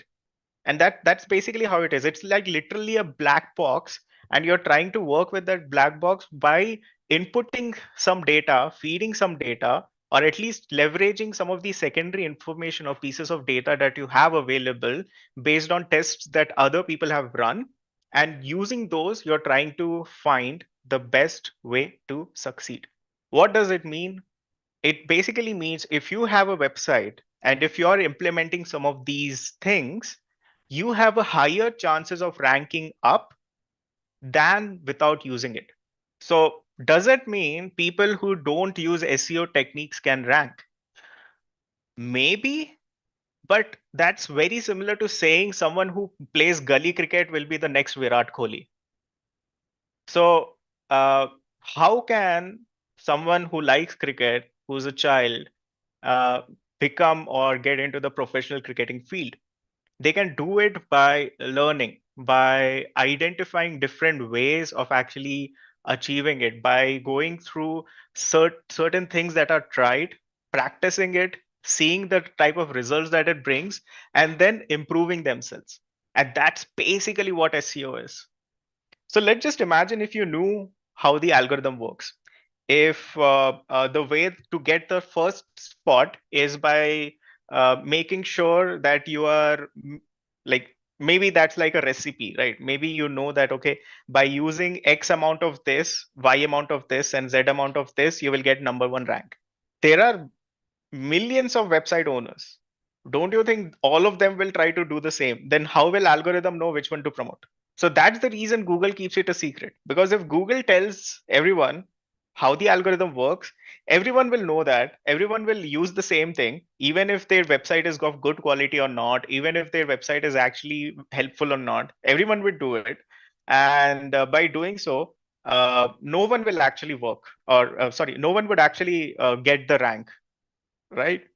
And that is the major reason why Google keeps it a secret. And that is the major reason for every one of us who wants to do SEO, we have to identify by testing and continuously experimenting on what can give us the results. That's basically what I want to say. Now, obviously, there are many factors that have been defined, many different methods over these courses of years. And that has created a structure. That structure what helps us understand two major aspects and things. So yeah, that's what that's how search engine works. There's the crawling, indexation, and algorithm, right? But let's try and understand a little bit about Google, given that it's one of the, not one, it is the monopoly in search engine, right? Let's try and understand a little bit about Google. So over here, what is the mission of Google? Google's mission is to organize the world's information and make it universally accessible and useful. This is the mission of Google. Now, for us as SEOs, why is this important? It is important because if Google has a mission or a specific mission or agenda, we need to make sure that our website also aligns towards it, or at least is communicating with Google's algorithm towards it in a way which makes sure that our website is also of high importance for Google. And that's the reason it is important to know. So for them, their mission is to organize. So they want to, first thing is they want to organize. What do they want to organize? They want to organize information, every set of information that you are aware of, every set of information that you have on your website. Now, there's like so many different pieces of information. So they want to organize it.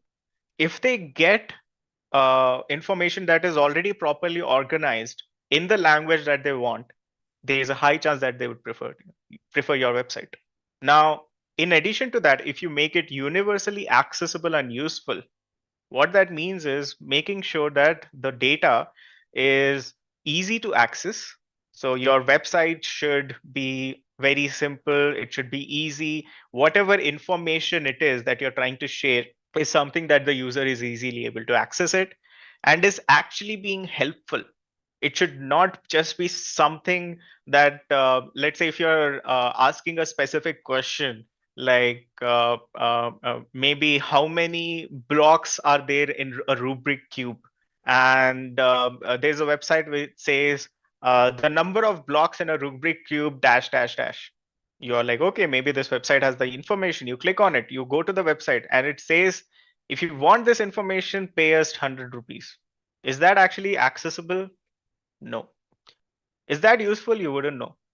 But definitely it's not useful for the user. But if the website instead said, like, okay, the number of blocks in a rubric is whatever that number is, right? I think that's about okay, I'm not going to get into that, but I think that's about 27. So if that's the answer, then if it says that, then isn't it well organized? Isn't it universally accessible and at the same time useful? Yes. And that's basically what Google is trying to say with the statement. So let's try and understand some of the fundamental questions to know what is the right approach for SEO. So the first question that you should be asking is, do you serve high quality content to the users? Is your content fast and easy to access on all devices? Is my website showing up on Google? Right. So is my local business showing up on Google? Is my website secure? Now, what are these questions? Some of these questions may seem like, okay, of course, this is how it should be. But the deeper we go into that, the deeper we will understand that there is so much more into it. What does high quality content even mean? Right? Like, okay, at surface, it feels like, okay, it should be a content which is of good quality. But what does it actually mean? Does it mean that it should have some amazing design? Does it mean that it should have good content? So in the sense, like maybe a lot of long content which has like thousands and thousands of words. Does it mean just like one sentence which gives the answer? What does high quality actually mean? So that is something that you have to decide based on the question that your user is asking. If the question is, let's say, how do you create a resume? Now, if that is your keyword, if that is a keyword of the user and you want to create like a good tutorial of how to create a resume, that will probably be a high quality content because you're essentially telling the steps that a user should take to create a resume. Now, similarly, if the keyword is how to create a resume, and you're like, this is a resume, you just copy it or you just make it based on what you feel is right. What does that even mean? Or maybe you all of a sudden write like a 5,000 words long essay around how to create a resume. Is that actually helpful? I'm not going to read like paragraphs and paragraphs of content, right? So, do I serve high quality content? That's basically what it means, right? Making sure that the content is relevant and it is simple and easy for users and it actually helps them solve their question or answer. Is my content fast and easy to access on all devices? What does this mean? It means making sure if your content is available on a website, that it is easily accessible on a phone, it is easily accessible on a desktop, and people can go through it very quickly and very fast. That's basically what it means. So your website should be technically strong. It should be in a server which is fast enough. And whenever someone is like loading the website, it should load very quickly. If it takes like 1 minute, 2 minutes, no one is going to wait for that. They're going to click back to go to a different website from Google, right? Now, is your website showing up on Google? Nandan was asking this. How does Google know? Yes, of course, there's a crawler, but how will they actually get to it? So, are you properly indexing it? Are you properly making sure that your website is visible or not? Is your website's sitemap submitted to Google or not? All of those things will make a difference if your website is actually showing up on Google or not. Maybe your website was banned for some reason, then of course it will not show up either, right? So making sure that your website shows up on Google is also an important factor. Even if you serve high quality content, which is fast and easy, if it is not showing up on Google, then what's SEO? And if it's a local business, of course, making sure that you have a business profile, Google business profile is important, and that it is showing up on Google as well, Google Maps, etc. And finally, ensuring that it is secure, that it is using HTTPS, that it is also like going through different parts of data, right? So that's essentially what it means. Let's try and understand a little bit more around it, right? Like, now, what do you need to optimize and how will you do it? Let's try and understand a little bit around that. So I mentioned, if you guys noticed certain things around the topic, right? But some of them must be like, what does it actually even mean? So there's, if you guys noticed, there was something that was highlighted in the very first slide about SEO. It talked about the quantity of traffic and the quality. So now let's try and understand what it actually means. So first thing is, it's all about your business. Now, what does it actually mean? Let's try and understand it from a different perspective. Now, imagine a school, and every one of us have been a teenager at one or the other point, right? Now, in a school settings, what happened is there are two different aspects which makes you popular. What are they? The first is what you are saying to others. So what are you talking about? What are you saying? Are you saying the cool and hip things that people care about? Awesome. That's good. That's the first step. But that alone will not help, right? Everyone can do that. So how do you actually become popular? You become popular by not just you yourself saying things, but by others in the school talking about you, saying that, oh, that's the person. That person is so good. That person is so good in doing this. Maybe that person is so good in sports. Just as an example, right? Now, when someone does this, what ends up happening? Everyone will start thinking that the person is actually important or you are important. Now, Google search kind of works in a similar way. And essentially, there are two parts to it. So the first is, what am I saying to Google? So what this means is what you as a website is communicating to Google search. And the second is, what do other websites say to Google search about you? Right? So that is the two segments. And that is what on page and off page is all about. Plain and simple. On page, it's on your page. Off page, it is off your page. It's not something that you can directly control. You can influence it, yes, but you cannot directly control it. So what am I saying to Google is on page. Basically, what your website is telling or communicating to Google is on page. And what every other website is telling about your website is off page. There are simple words that will help you understand both of these things. Yeah. So off page versus on page, right? So think of on page as relevance. So what does it mean?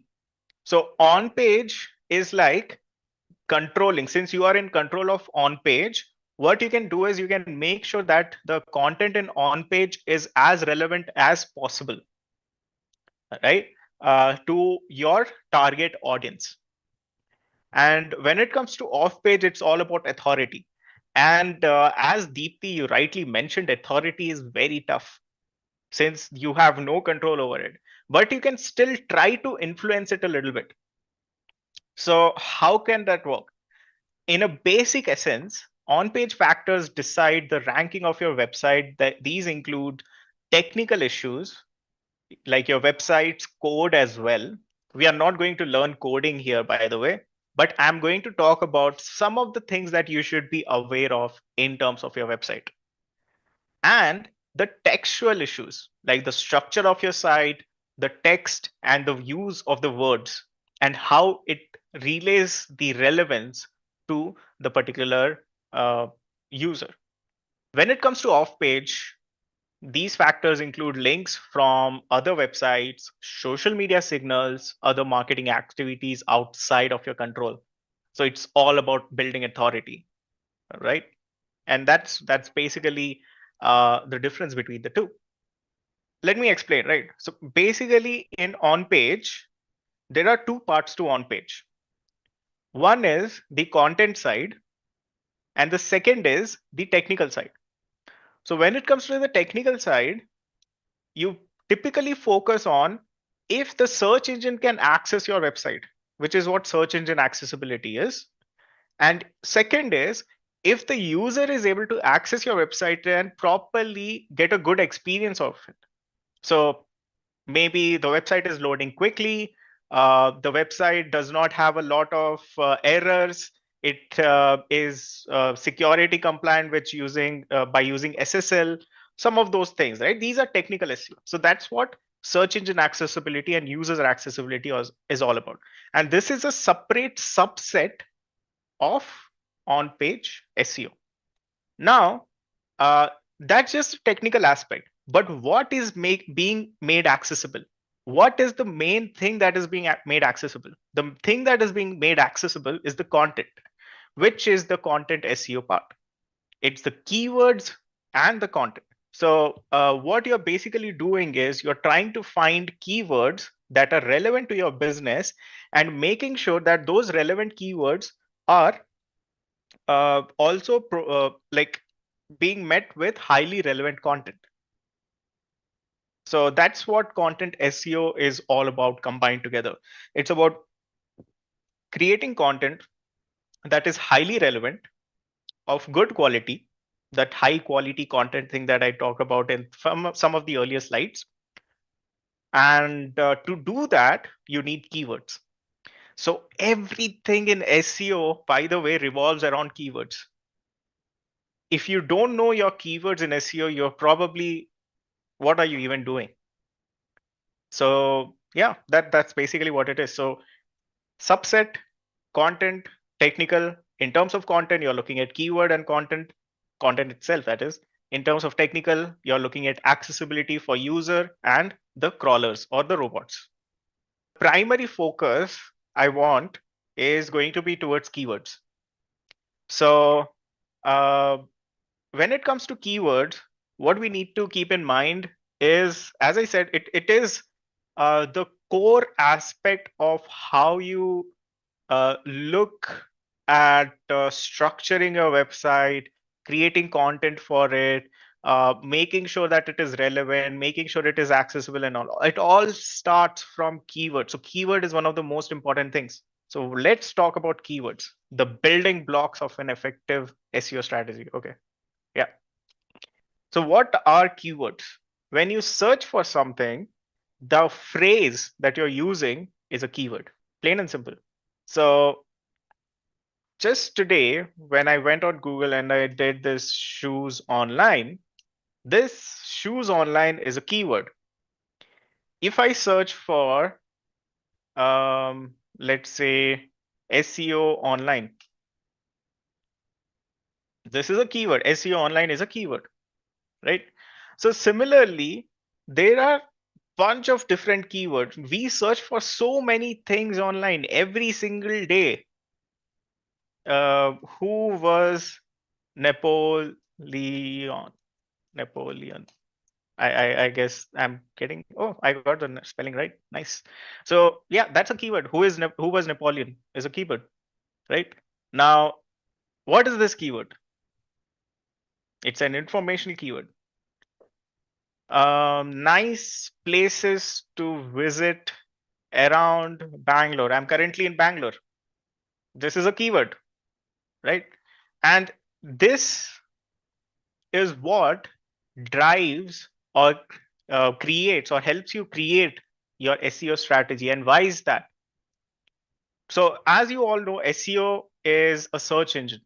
When people search for things, they look at different websites. And when they look at these websites, they would click on that website. And that is what you want people to do. You want people to visit your website. But if you are a travel website, would you want people to visit from keywords like this or keywords like shoes online, which is not even relevant, right? Like maybe you need shoes for traveling, but does that mean that's relevant for you? That's not at all relevant. If you're a travel agency or someone who provides, like maybe if you're Clear Trip or Make My Trip or something like that, in that case, you would want to make sure that people who are searching for similar keywords that are relevant to your website or the one visiting it. And to ensure that the first way or the best way that you start is with a keyword. So the keyword should be more relevant. Now, that keyword should be primarily relevant to your business. But basically, that is what a keyword is. That thing that people search for is the keyword.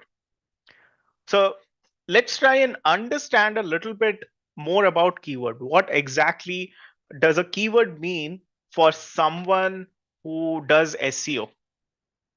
So now, of course, this is when people search for a term or a phrase, they should find your page. A keyword, as you guys just saw, shoes online or shoes is like what? It's like just a couple of phrases. And a keyword could also be very high, places to travel to around Bangalore or something like that. And very similar to the example here, right? A keyword can be a single word like travel or a phrase like best travel destinations in Goa, right? Now, the number of words that are used make your keyword context, the context behind that keyword, less or more relevant.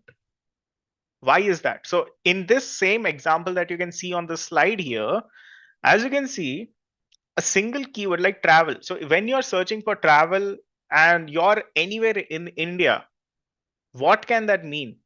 It can mean anything. It can mean you want to travel to a specific destination in India, or maybe you want to travel outside India.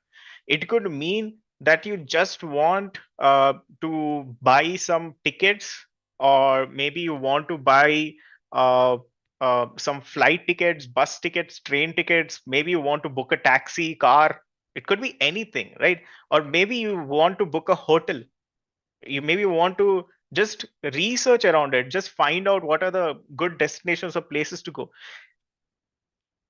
So because of that, the number of people, since there could be so many multiple thousands and thousands of meaning towards it, the people who are searching for that single word will also be very high in number. A keyword like this is called as a head keyword. It has a huge volume of people searching for it, although it is very less specific. It is very broad in nature. It could cover multiple things, but at the same time, the number of people searching for it is also very high. And then there are keywords like best travel destinations in Goa. Very specific. This is like, okay, I know what I want, and this is exactly what I want. Now, what happens? Not everyone wants to go to Goa. So from the people who type travel, if you consider, the number of people who want to go to Goa is less than that, right? And with that, the volume or the number of people who search for it compared to travel is also going to be very less. And the second thing is, it also mentions best travel destinations. There's a clear context. It is informational. They want specific information. They want to know what are good places to go in Goa. And at the same time, it is very long in size. Not everyone types so many words as well. Some people are just like, they just want best Goa. Maybe they'll find something. What is best Goa? What does it even mean? But you get it, right? Like because of how long it is, the number of people searching for it is also going to be low. And that is how people in SEO bifurcate keywords into different segments. This is primarily the head segment, mid segment, and the long segment. It's also called as head, mid tail, and long tail keyword, right? That's basically what it is. Okay, so let's try and get a little deeper into these three things, right? What is head, mid, and long tail? So a head keyword is the primary topic of the website. Think of it as that. So when you think of Amazon, what's the primary topic of Amazon? Shopping, e-commerce, shopping online. That's basically it, right? That's the main topic. And that's the head keyword for Amazon. So when you probably enter the keyword shopping, there's a high chance Amazon might show up. I don't know. I have to check. Let's check shopping. What shows up? Okay, so it shows up a bunch of places. Ah, okay. But yeah, see, Myntra has shown up. Okay, online shopping. Amazon shows up over here. But yeah, that's the head term, right? Buy, maybe buy is too out there. But essentially, it's the main topic of it. Amazon, I would say online shopping is perfect. Debelina, Ekta, Vibin, completely agree. Vikas, completely agree. But yeah, that's what it is, right? Like a shopping website online. So when it comes to most of the websites and blog, the head term is your primary topic of that website. Sriraj, completely agree. So let's say if it's a mom blog, it's going to be about children and family. If it's a food blog, it's going to be foods, restaurants, recipes, eating. If it's a Moz blog, for anyone who doesn't know what Moz is, it's an SEO website. Like it has a good SEO tool and all. And for them, it's going to be all about SEO. And in fact, they do rank for SEO related content, right? So that's what a head keyword is. It's the primary topic, which is very broad. When you consider shopping, that's like such a broad thing. Shopping can be any single thing, but Amazon comes to your mind because it actually has almost every single thing. Now we know travel is like a head keyword, right? Or as Avirup is saying, short tail keyword. Yes. But when it comes to mid-tail, it's more of an expansion of the head keyword. So travel packages online, those are mid keywords, right? So typically they have about 2-3 words, again, depending on the context. Sometimes, by the way, head terms can also have 1 to 2 words also, but mid typically has like 2 or 3 words in them. And it is broad, but not too broad, while not being too specific. So, for example, when you look at travel packages, it is broad. It is definitely not something which is like very specific, right? So, we've been kind of, I would say, given the search volume, I wouldn't call it mid, uh, because online shopping does have a lot of search volume. But yeah, maybe you can consider it as mid, maybe, depending upon different context, right? But it's all about what the main thing that you should consider is it's all about how it is relevant to your particular thing. So now when it comes to travel packages, the overall search volume for it will not be as high as travel. And at the same time, it would be not as low as something like, let's say, best travel destinations in Goa. It is going to be somewhere in middle. And even if your blog posts about it, you have to kind of optimize or make sure that you are ranking for it, right? So let's say if you there could be different variants of it. So for example, let's say Goa travel packages, Kashmir travel packages, etc. So all of these are mid-tail keywords, and these can form your main category. So if, let's say, your website is about travel, your main topic of the website is travel, your mid-tail would be the primary categories of your travel. So let's consider the same example of Amazon as well, right? If Amazon's head term is online shopping, so what would be a main category, one of the main categories for Amazon? What is the one thing that we go to Amazon for purchasing? Online clothes shopping, online electronic shopping, online phone shopping, online smartphone shopping, buy phone online, buy smartphone online, buy electronics online. What are these? These are mid-tail keywords. Yeah, so that's what mid-tail is all about. It's like something that is a derivative of your head keyword, So, okay, anyway, so this is what mid-tail is, right? And long tail, as all of you know, it's like best travel destinations for Kerala, how to book a travel package, more number of words, even lesser search volume. But the best part is long tail keywords are usually easier to rank for. And that is why long tail keywords are very important. So when it comes to long tail keywords, if your website is new, you can essentially find these keywords that still have some search volume so that you can quickly get started with it and still be able to maintain and get some form of traffic. Now, why should you do this? Why should you get just a little bit of traffic? The reason is, even if you get that little bit of traffic, that is just a start.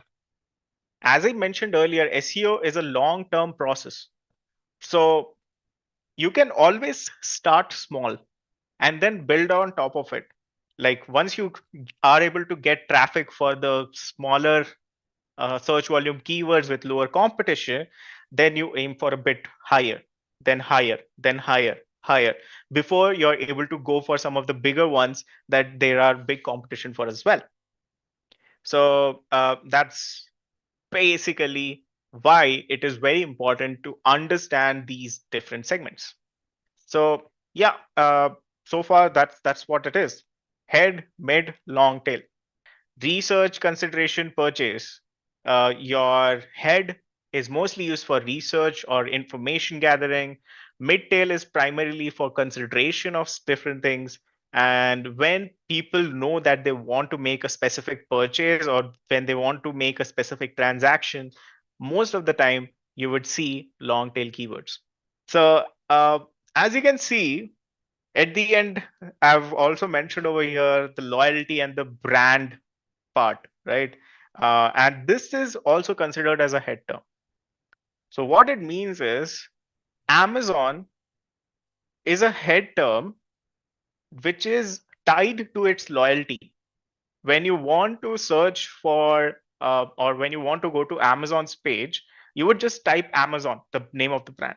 When you want to go to Flipkart, you would just type Flipkart. When you want to go to Big Billion Day Sale, you would type Big Billion Sale, as Leela mentioned, and that's a part of loyalty. That's also it's not directly related to head term, but that's a part of the loyalty segment. And when it comes to the customer journey, sometimes even those loyalty will help you get conversions because customers are specifically looking for you. When I want to go to Myntra's website, I will be typing Myntra, and if let's say Tata Click comes up, I will not go to Tata Click. I will still go to Myntra because that's the website that I want to go to. So sometimes, and this happens mostly for let's say established brands, that while head keywords are typically your let's say non-branded keywords like shoes online, travel, etc., brand keywords could also be head for those specific brands. So yeah, that's what the keyword or the different type of keywords look like. Keyword is something that users search for. You just try to analyze that search data. So that's where we come to the next part. How to choose the right keyword. I've been talking about keyword so much, but how do you even select it? Is travel the right keyword? It's kids toy the right keyword, as Arvind says. Uh, but like, how do you even choose it? This is a very big challenge, right? And uh, this is what keyword research is all about. Let's get into how do you even select those. How do you even select if it is going to be kids toys, or how do you select the keyword that you want to focus on? Now, there are three parameters for this. There's volume, there's relevance, and there's competition. Now, volume makes sense. Number of people searching for it. Relevance, of course, it should be relevant. But what about competition? How do you judge that? And that's quite tricky, frankly speaking. So let's sort of understand a little bit around this on how you should even go about selecting keywords. There are now one thing is there are tools out there, of course. Aviru completely agree. Google Ads is a pretty good tool, but it also sort of creates some confusion on how to get started because Google Ads wants to make money, right? So of course they want people to enter their billing information, etc. when you start their account, but that doesn't mean like you're going to get charged for it. Anyways, without getting into it, as I said, there are tools for it. There are tools by Google, like Google Keyword Planner, that you can use, which is a part of Google Ads. Yes, it's a free tool. It's pretty good. It's pretty powerful. And because it's Google's own tool, the search volume is also more relevant and much more accurate. Now, when it comes to relevance, it's all about making sure that the keyword is actually relevant for your business. Like I said, if you're a travel agent, shoes are probably not that relevant for your business. But travel is definitely relevant for your business. And the third thing is competition, right? So, how tough is your competition? Who are your competition? And how difficult it is going to be for you to beat them. That's what it's about. And how do you get this information, right? It's a bit tough, but we thankfully do have some tools for it, right? So let's look into that. So what we are going to do right now is I'm going to explain a little bit about how you should be going about keyword selection, and even getting started with keywords in general. And then I'm going to show like a quick small demo about how you can basically go around with using different tools to get the keywords that you want. So volume is nothing but the number of people searching for a keyword. Relevance is relevant to your business, if it is relevant to your business or not. Competition is how difficult it is going to be for you to rank your website for that keyword. Volume is number of people searching for that. So typically, the volume number that you will see is in a single month, how many users are on average searching for a keyword. So let's say travel, for example, probably there's going to be lakhs of people who are searching for it every month. That's the volume, right? So how do you even get to with the business keyword selection? So when it comes to keyword selection, you need to make sure that it is the right mix. You need to mix the user intent and the business intent. So you may be the let's say if you're a travel agent, you may be having Ladakh packages. The user might be searching places to visit in Ladakh. But if you notice, there's a very distinct difference between that. While the business intent is Ladakh packages, the user intent is places to visit in Ladakh. The right mix over here is how to plan a budget trip to Ladakh, or let's say budget packages for Ladakh, or budget places to visit in Ladakh, right? So it's all about making sure if you want to select good keywords, those keywords needs to be a mix of the user intent and the business intent. But in some cases, you can also go with just the user intent as well to get some initial traction, right? So that's basically how you go about selecting the keywords. So as I was saying, that is how you look at keyword selection. So once you understand a little bit around that, what you should be doing is you should be looking at the user intent and the business intent, and then coming up with the right mix around it. So it should be something that users are searching for. It shouldn't be something that users are not searching for, right? So based on that, uh, let's look at this. So the first step is to come up with different ideas. So you should be asking questions like, what services do you offer? So basically put yourself into the customer shoes, right? So let's say if you are offering air transport, or if you are offering a specific Airbuses discount tickets or something like that, the user may not be searching for those. The user would be searching for something like cheap flights, discount flights, get discounts or flights or something like that, right? They will not be searching for Airbus. They will not be searching for your Air model, or let's say a specific thing. So that's the first thing that you should be doing. You should be putting yourself into the customer shoes so that you know and be very clear that, okay, this is probably what they want. Now, once you do that, you get something of uh, at least a starter keyword, right? So, like for example, in this example, cheap flights is your starter keywords if that is what you're selling. If let's say you're selling tables, so tables online, cheap tables, affordable tables, computer tables, those are your starter keywords. Now, once you have these starter keywords, you can use different keyword tools that are available to find the search volume of it.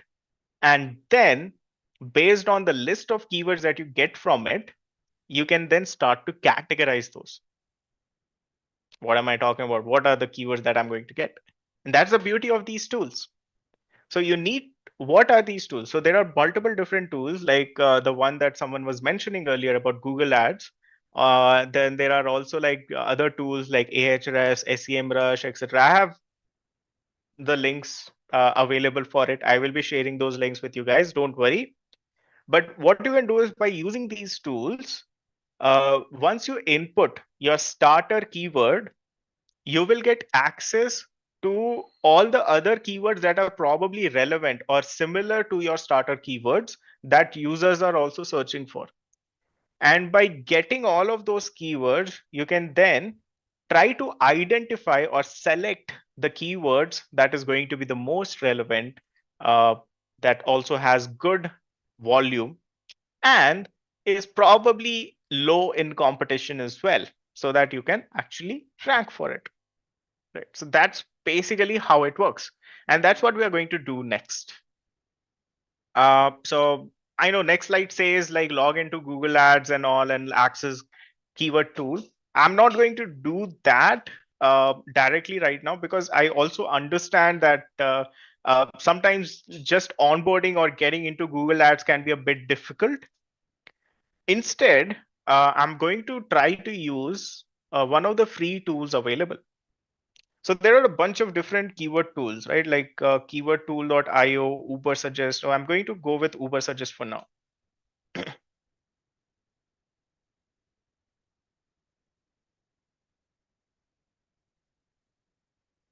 This is what I'm going to ask from you guys. Okay. Um, yeah, let's go with masala powder. I somehow am intrigued by it. So let's go with masala. That's it. And I'm going to select India here. By the way, location is also an important aspect. Based on the location, the search volume will definitely be different. So I'm just putting a keyword. So let's say I am doing SEO for MDH masale. Everyone knows the MDH Dadaji, right? So I'm doing SEO for them, and I want to find good keywords that I should select from. So I'm like, I just put the head keyword or the main product or the main topic, masala, over here with the location, because I want to advertise in India, and I'll click search. One thing is, Uber Suggest only has one free search if you're not logged in. Currently, I'm not logged in, so I have only one free search, sadly. And it's also a bit limited, but it is still pretty decent as it provides you some semblance of details. So let's look into that. So as you can see, using Uber Suggest free version. Now, the minute I search for it, okay, yeah. What you get is the first thing that you get is search volume. So people searching for masala, there is about 60,500 people in India who search for the keyword masala. And then there is something called as SEO difficulty.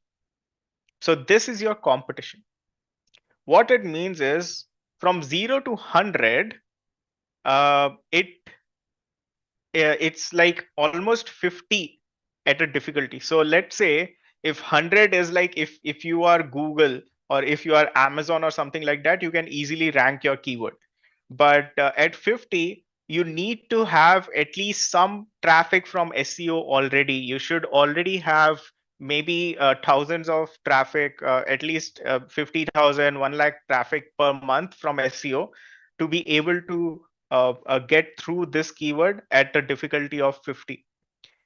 If the SEO difficulty is lower, maybe around 10, 20, in that case, even if your website is new, you can still somehow manage that. So typically when your website is new, you should be looking for that. If your website is already getting traffic and good traction and is already ranking for some keywords, then probably you can go for higher difficulty keywords as well. Now, everything over here is subjective. Even this SEO difficulty thing that you're seeing is something that Uber suggests this tool is measuring. It is not an actual difficulty number. Google officially does not have a difficulty number of how difficult it's going to be. Every other tool out there will try to tell you that there is a difficulty, and every other tool will say a different difficulty number. Then why use it? Because this at least gives you some understanding how difficult it is going to be. So this is just to be able to quickly understand if you should even go for the particular keyword or not, and if you have the capability of going for that keyword or not. Paid difficulty, if you notice, there are two different difficulties, right? So SEO difficulty is 50, yes, but paid difficulty is 2. So paid difficulty is for Google search. Sorry, Google search ads. So if you're running Google ads, in that case, the difficulty for this is low, and probably you may end up paying something like this, SEM, absolutely. But we are not doing SEM. What we are doing is SEO. So why am I seeing the paid and SEO difficulty here? Why is it confusing me? The reason is because when you search for something online, you get both the results, the paid result as well as the organic results. While they are separate inventory, when I say inventory in the sense the paid result works differently and the organic results work differently, they still show up in the same page. And that's the reason you get the information for both of these things here, right? So now, okay, for this one keyword, I got to understand what the details are. But where are my other keywords? I'll just scroll down a little bit. And as you can see, there's something called as keyword ideas. So, okay, so looks like it has created some ideas. The first one is masala dosa. Of course, this is not what I'm looking for. There is masala chena. There is masala oats, masala puri, masala Everest. Okay. This is a little relevant. Masala bhindi, masala box is a little relevant, right? But then if I click on this, I don't think it will work. I'm a little afraid of clicking on this because there might be some pop-up that shows up. So that's why I'm not doing that right now.